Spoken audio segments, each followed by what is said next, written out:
I'm Kent Walmsley with the Nature Conservancy, and we're here at Little Creek Farm today, our sustainable grazing operation, as part of our Conservation Innovation Grant work through NRCS that we're doing here on site. So with that work, we are doing some paddock division on this 220-acre piece to where we're going to have 12 different paddocks. They're going to vary in vegetation from cool season grasses dominated like you see here, to an interseeding mix with some native species, and then kind of a full-blown prairie restoration on some of them as well. We're going to be on a 2-week rotation schedule, and as part of the Conservation Innovation Grant, we're taking areas of the pond and we're having some alternative water sources put in.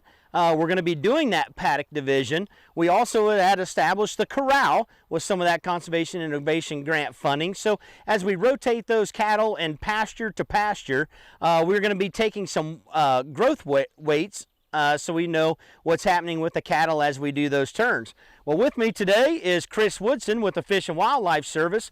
Chris is also in the Fish and Wildlife Service, is a partner of the Nature Conservancy, and specifically here on this site. There's a couple of things that they have directed dollars to help us with as well.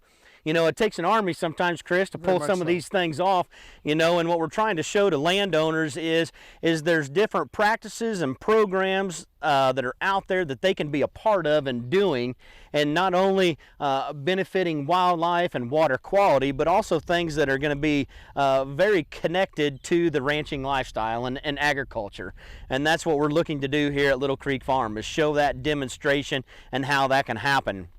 So in our partnership with Chris through the Fish and Wildlife Service, we had received some funding to do a couple different things. One is exclusion fencing, and the other one is establish some native habitat on site. You can see behind us right here, this is one of the pieces. There's actually 3 different pieces out here on Little Creek Farm. This was seeded this last winter. We just recently did kind of a high mowing on it, clipping off some of the weeds that are coming back in that, and then that'll just allow that native species to jump up and really start taking off here in the latter half of this season. We're also looking at doing some of the exclusion fencing as well through them. Now right here behind us is our little temporary exclusion fence that's just a 2-strand electrified. But Chris, with the funding that the Nature Conservancy received from you guys, what's going to be going in place right here to keep the cows that are on this piece out of the creek, out of the new native habitat we got that we want to establish is just kind of a set-aside location, right, for wildlife, as well as this woodlot sitting here? So what we're going to put in place here, and what the U.S. Fish and Wildlife Service through the Partners for Fish and Wildlife program provided, is a permanent fence. Instead of the temporary 2-strand electric wire, it's going to be a 5-strand bob wire with metal posts, wooden corners, things like that. And as Kent said, it's an exclusion fence to keep the cattle out of the riparian corridor and some of the woodlands that we'd like to restore also. Not only are we working with the Fish and Wildlife Service here on Little Creek Farm proper within the grazing unit, but it's a systems approach to all this, and the Nature Conservancy was fortunate enough through the national pots of funding to receive some dollars as well, Chris. So could you speak a little bit to what we have coming up here at Little Creek? Absolutely. As Kent's mentioned, Little Creek Farm is over 200 acres? Yep, about 220. And the riparian corridor section is over a mile. Is it, you know, almost 2 miles? Yeah, I'd say, yeah, around that. Yeah, it's about 1.8 miles. Yep. And that's a lot of land to do a lot of work in a short period of time on. And that's the value of the partnership and the different programs.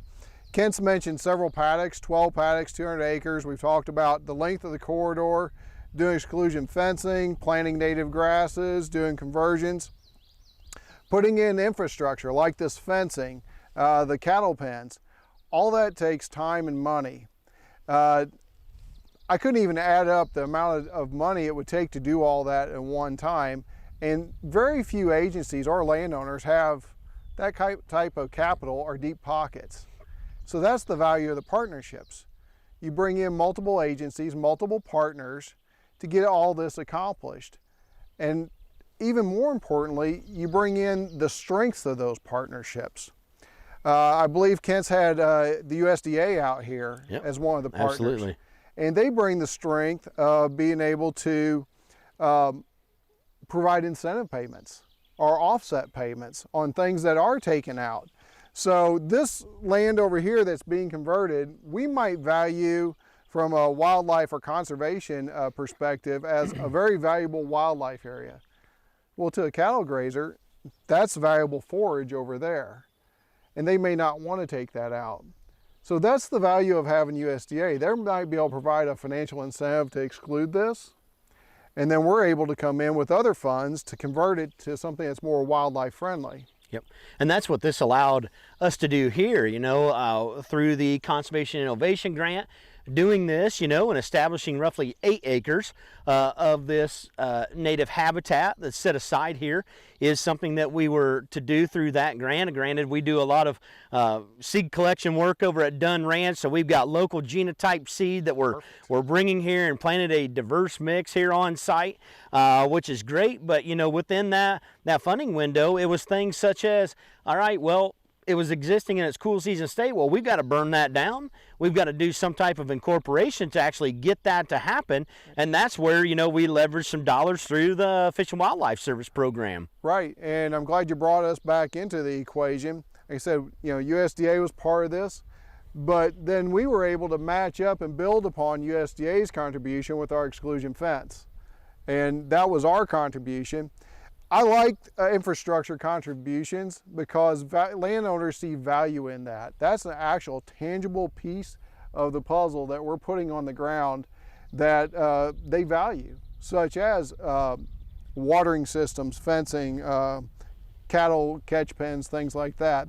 So we're not only protecting the habitat, we're actually adding value to the land for the landowner too with our infrastructure and the fencing. Yeah, and just here to the west of us a little bit, we have this little finger of trees that's there. Well, you know, when we get really high flows of water in early spring, or perhaps it's even later in the fall, you know, when we get some large rain events, there's water that comes down through there and actually connects into the main stem. Right. You know, and as part of the dollars from you guys there at Fish and Wildlife Service, that is going to be excluded as well.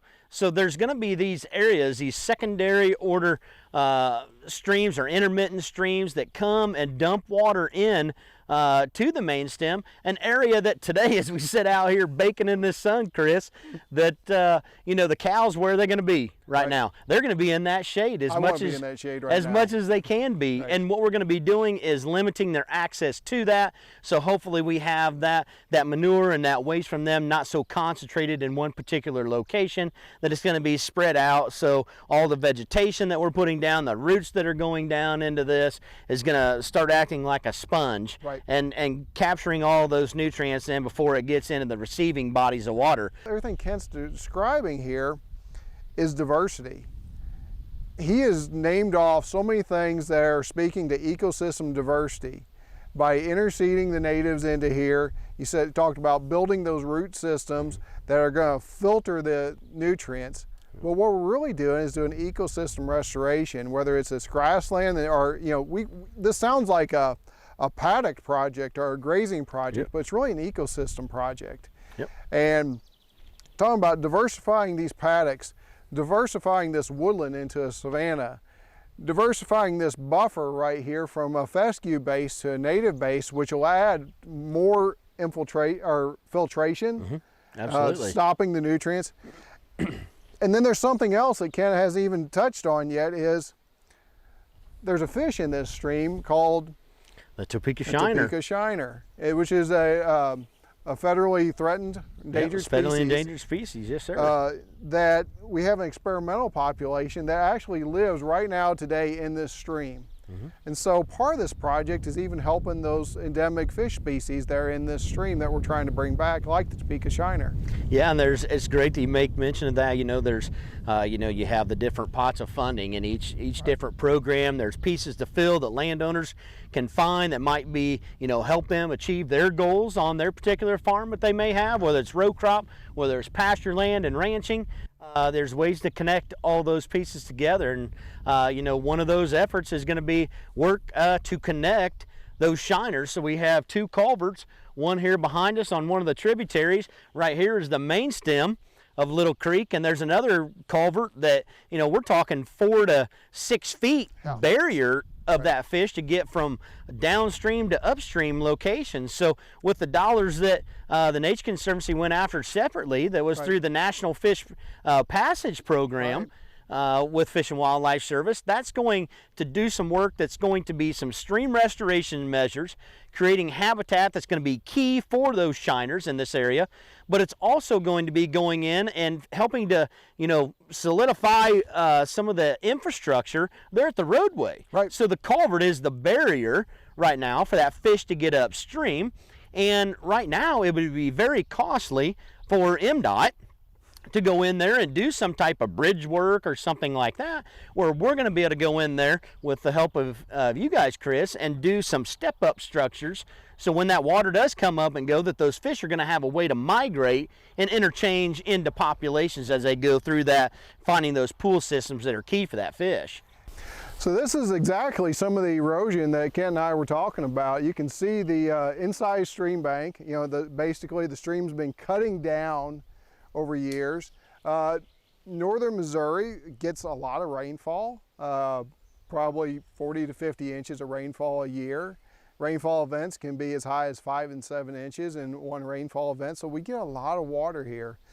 So that's a lot of water coming down these tributaries and the main stems feeding in, which translates into a lot of energy, which can move the soil, this dirt. And as I mentioned, landowners don't like to lose their ground like this. This ground is not staying on their property, it's moving somewhere else. It's cutting into their pastures, their grazing lands. And as I mentioned, that isn't making for the best habitat for Topeka shiners either. So part of this project is to create buffers around this. There's a lot of research that shows that just the simple act of buffering a stream can help restore and stabilize these banks. There's a lot of other stream restoration practices you can do, but we think here in northern Missouri, putting in a buffer is probably one of the best things we can do. So in addition to the exclusion fence that we're going to put in, we're going to let some of the riparian corridor, the trees grow back, the cottonwoods, things like that, and let a lot of the native habitat and grasses grow back in too. The great thing about native grasses and native wildflowers, forbs, things like that, versus your cool season grasses not beating up on tall fescue too bad, is that your native grasses have deep root systems that can go down 10, 12, 15 feet, while your tall fescue has a very shallow root system going down probably about 12 inches, something like that. And it's those root systems that are going to help stabilize these soils. Another thing is about 40% of those root systems will die off every year. And what that translates into is infiltration of the water runoff. It will actually infiltrate into the ground instead of being straight piped into the stream, causing, again, all that energy and velocities are causing the soil erosion. Something I'd like to mention about the exclusion fencing, these corridors aren't straight.